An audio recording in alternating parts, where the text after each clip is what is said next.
I loved going through all the work of Sony Pictures Animation, and I have to give big credit to Ryan Walterson for requesting all those reviews for the past 2 years.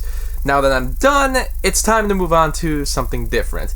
I've been requested to go through the work of Warner Animation Group, which created all of those Lego films, and a few other things that people, I guess, have forgotten about. Warner Animation Group was established with a bunch of screenwriters to come up with money-making animated ideas, which included Chris Miller and Phil Lord, who ended up directing the first release in 2014, the Lego Movie.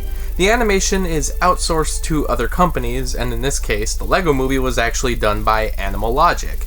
Warner Brothers had been involved in animation in the past, but this was less focused on the Looney Tunes and more focused on new franchises, even though they already have stuff planned with the Looney Tunes, and they already produced a Hanna-Barbera-based film with Scoob.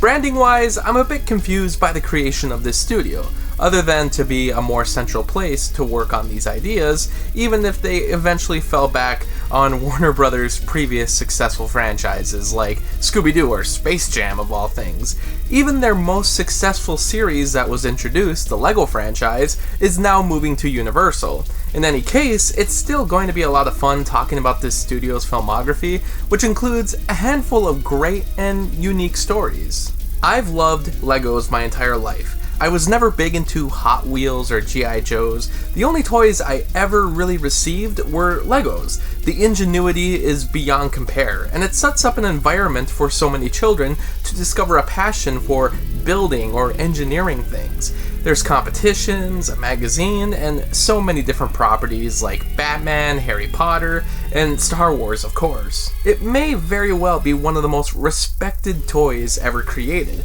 something that's enjoyed by people of all ages, and leading to a community of filmmakers who make their own videos with stop-motion Lego animation. These videos were the first thing I ever saw on YouTube, and it influenced my choice to create my own take on the subject with Pez dispensers.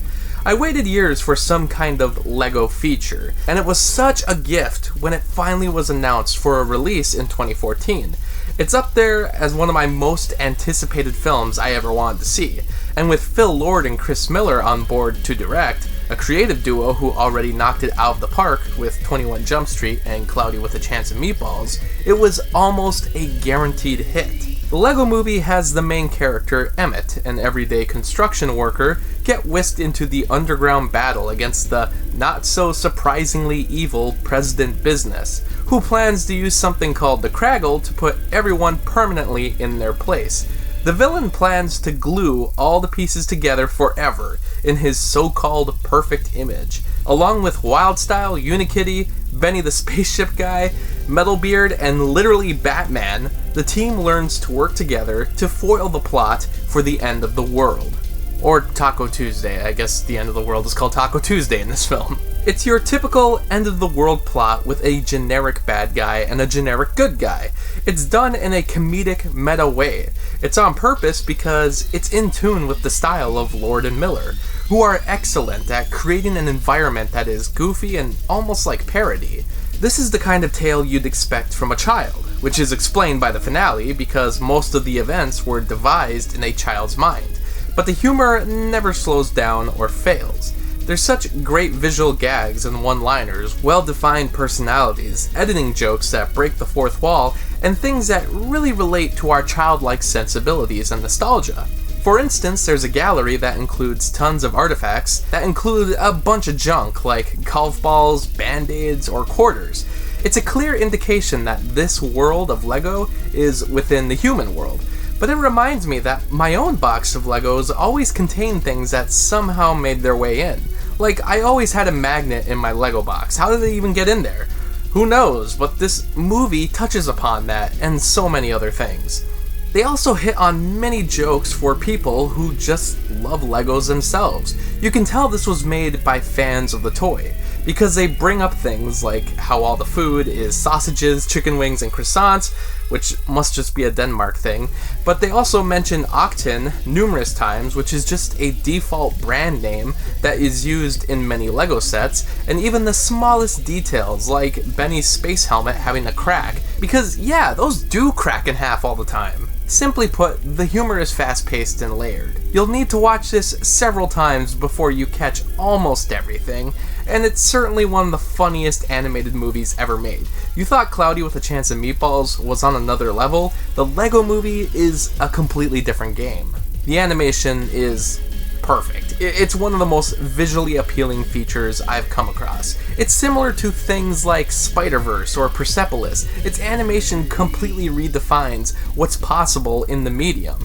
Sometimes the movements are pretty fluent, but other times it looks like you're actually watching something done with real Legos in stop motion. It almost looks real. Maybe it looked too real because this wasn't even nominated for an Academy Award, which is a stupid theory of mine because there'd be animators in the voting process and stop motion of real objects is still animation, but still, I had to bring it up eventually. Not nominating the Lego Movie for Best Animated Feature was one of the biggest oversights in Oscar history, especially for something that, to me, was a huge leap forward. I don't normally think too much about the voice acting, especially when it's just celebrities involved, but surprisingly, the big names are giving it their all and perfectly suit their personas. Charlie Day plays the very hyperactive spaceman, which is nearly identical to the kind of character he plays in It's Always Sunny in Philadelphia.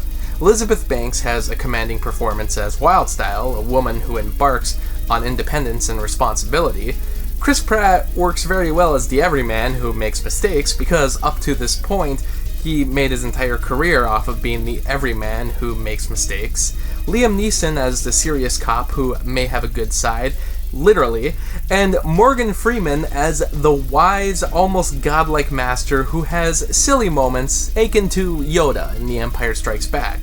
However, the real shining moments come from the other performances, like Will Ferrell playing a bad guy to comedic effect, and Nick Offerman is almost unrecognizable as Metalbeard, playing an obnoxious mechanical pirate. By far, the best part here is Will Arnett as Batman. Honestly, the voice is so good, it actually might be one of my favorite versions of the character. He really invokes the dark, stereotypical mannerisms of the character, while bringing a lot of his own comedic flavor and undertones. The music includes that extremely catchy tune from Tegan and Sara and the Lonely Island. Seriously, everything is awesome, will never leave your head. And while it's a bit cheesy, I have to admit, it was a banger in early 2014. It was so memorable that the Academy remembered to nominate it for the Oscar the following year. It's just too bad that they couldn't remember the movie that it came from. The score is also underrated, in my opinion. I admittedly don't know too much about Mark Mothersbaugh, other than being a co-founder of Devo, but his music isn't too huge or bombastic, but it has pretty exhilarating themes and slows things down for the serious moments.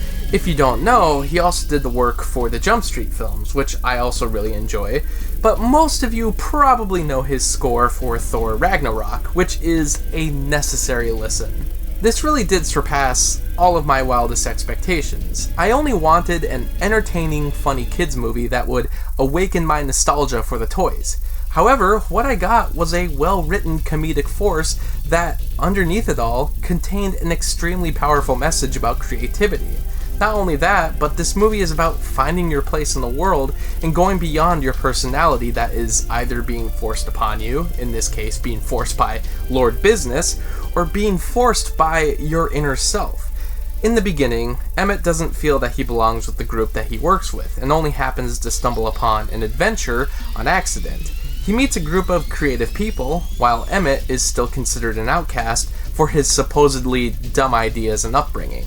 Despite the fact that this group is comprised of extremely talented and unique individuals, they still don't accept Emmett for who he is. However, over the course of the movie, things begin to unravel. The prophecy that this group had their allegiance behind ended up being a lie.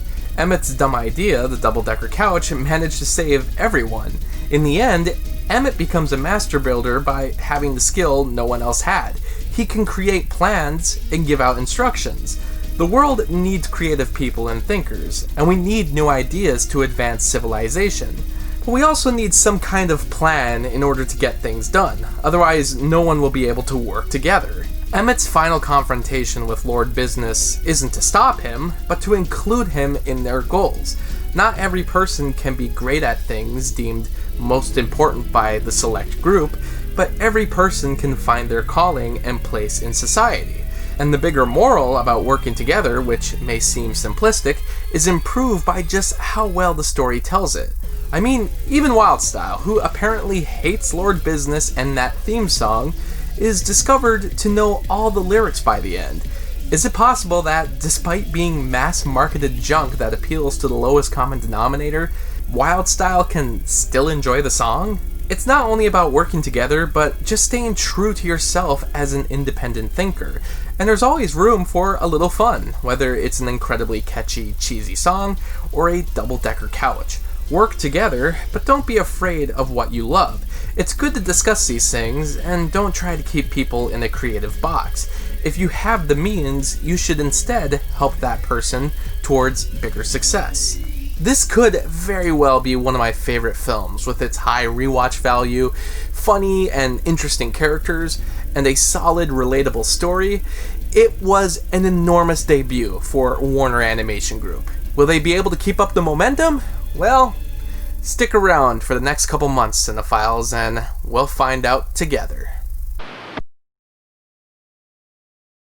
Thanks to Ryan for this Patreon request. Thanks for watching the video, and special shout out to Anthony, Anna, Kirsten, Lucas, Ryan, and Robert for the support on Patreon. By joining my Patreon, you can get exclusive videos and blogs, and for only $7, you can request your own movie review. I hope you stick around, Cinephile, and have a happy, productive day.